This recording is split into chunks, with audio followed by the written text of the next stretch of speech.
Le déficit budgétaire français s'établit fin août 2017 à 93 milliards d'euros contre 96 milliards d'euros fin août 2016, il y a un an.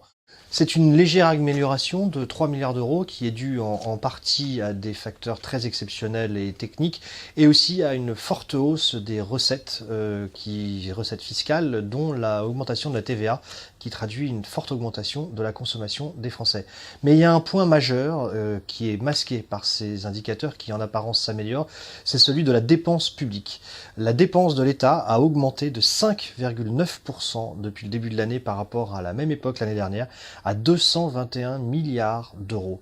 C'est colossal, avec à l'intérieur des sous-catégories tout aussi inquiétantes. Les dépenses de fonctionnement de l'État, par exemple, ont augmenté de 3 milliards d'euros, et les dépenses dites de personnel de 3 milliards d'euros également.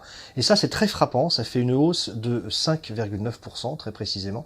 C'est très frappant parce que lundi, justement, ce lundi, tous les fonctionnaires sont appelés à défiler pour protester contre ce qu'ils jugent être un appauvrissement de leurs fonctions. Or, on voit bien, les chiffres le prouvent, que depuis 2017, la masse salariale de l'État progresse. Il y a donc un problème à ce niveau-là. Soit il y a trop de fonctionnaires qui touchent finalement très peu d'argent, soit il y a eu des embauches qui s'est faites au détriment d'autres fonctionnaires. Mais en tout cas, on ne peut pas dire aujourd'hui, au vu de ces chiffres, que la fonction publique est si maltraitée que ça.